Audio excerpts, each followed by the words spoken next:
Hi friends. ఈరోజు నేను acupuncture చేస్తారు కదా! అట్లాంటి వాటి మీద నడవడానికొచ్చాననమాట.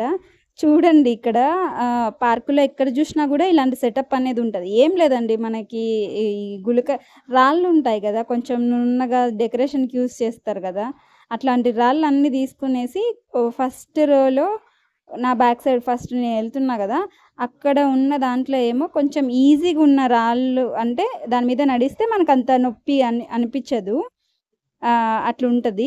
ఇంకా సెకండ్ దాంట్లో కొంచెం టఫ్‌గుంటది. ఇంకా దగ్గరకొచ్చేసరికి ఇప్పుడు నేను నిలబడుకున్న ప్లేస్ ఉంది గదా! ఆ రోలో ఏమైతదంటే, ఆ వరుసలో ఉన్న రాళ్ళనేటివి చాలా కొంచెం అంటే దాని మీద నడిస్తే సూదులతో గుచ్చుకున్నట్లు అనిపిస్తదన్నమాట. అది నడిస్తే తెలుస్తది. చెప్తే అర్థం గాదు. ఆ ఎక్స్‌పీరియన్స్ అనేది ఆహ్, అంటే మనకి పాదాలలో ఒక్కొక్క ఆర్గాన్‌కి సంబంధించి ఒక్కొక్క ప్లేస్ ప్రెషర్ పాయింట్స్ అనేటివి ఉంటాయని వీళ్ళు నమ్ముతారనమాట.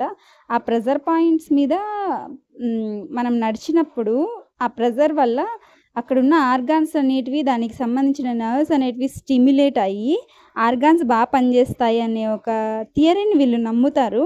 అందుకే ఒక 1 కిలోమీటర్స్‌కి ఒక చోట, 2 కిలోమీటర్స్‌కి ఒక చోట అట్లాంటి ఎస్పెషల్‌గా పార్కులున్న ప్లేసుల్లో, పెద్ద పెద్ద బిల్డింగ్స్ ఉన్న ప్లేస్ అంటే కమ్యూనిటీకి సంబంధించి ఒక ప్లేస్‌లో మాత్రం అనేటివి ఈ సెటప్ అనేది ఉంటది.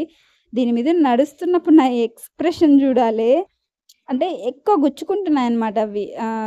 అంటే ములుకుల మీద నడిస్తే ఎట్లుంటది ఆ టైప్‌లో ఈ లాస్ట్ రో కదా! ఇది కొంచెం టఫ్ ఉంటది. అందుకే ఆహ్, నాకి కొంచెం టఫ్ అనిపిచ్చిందనమాట. నడుస్తుంటే తెలుస్తుంది. ఇంకోటేందంటే మీకు ఇలాంటివి ఎక్కడైనా అవైలబిలిటీలో ఉంటే ఖచ్చితంగా ట్రై చేయండి. ఎందుకంటే ఇవి చాలా మంచిది. అంటే వాళ్ళు నమ్మినట్లు కాకపోయినా గూడా ఇవి మనకి అంటే కాళ్ళలో బ్లడ్ సర్క్యులేషన్‌కి యూజ్ అయితాయి. మరిన్ని వీడియోస్ కోసం ప్లీజ్ సబ్స్క్రైబ్.